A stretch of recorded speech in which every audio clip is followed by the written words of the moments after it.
This tutorial will give you an overview of how to graph with the reciprocal or fractional functions and give you a quick overview on determining domains and ranges of reciprocal functions.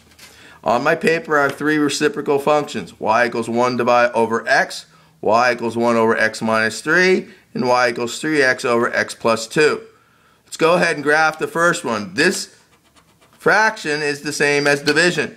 So to graph y equals 1 over x, I would hit y equals, clear out my old function, just simply hit 1 divided by x and hit graph.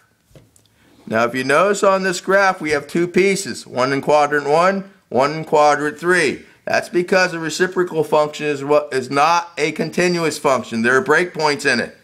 These breakpoints along the x and the y axis are restricted values of the domain and range. So in this particular example, the one line is along the y-axis and the one breakpoint is along the x-axis. The line along the y-axis is called a vertical asymptote. The line along the x-axis is referred to as a horizontal asymptote. Okay, in this case, the vertical asymptote occurs at x equals 0 and the horizontal asymptote occurs at y equals 0. So my domain for this particular function is going to be all real numbers except x equals 0. And my range is going to be all real numbers except y equals 0.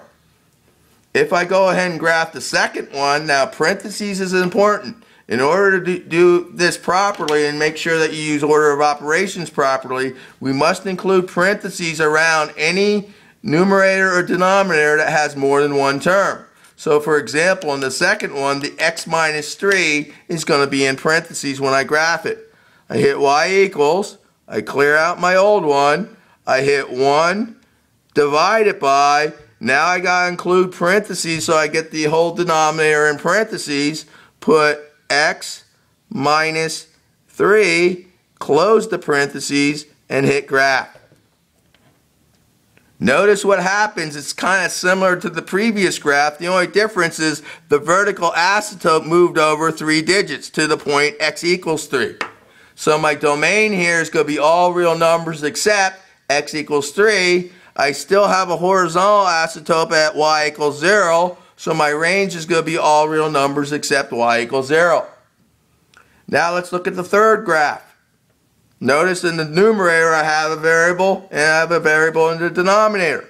So when I go ahead and graph this, I hit y equals, I clear it out. Now if you want to be really safe, okay, you can make sure if there's more than a number on top, put both your numerator and your denominator in parentheses.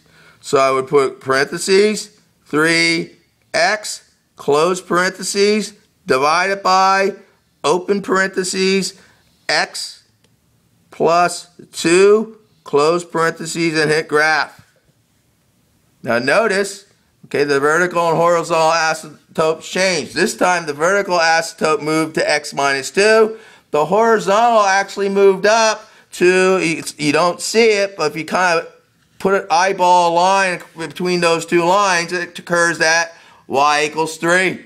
So we would say our vertical asymptote occurs at x equals negative 2. My horizontal asymptote occurs at y equals 3.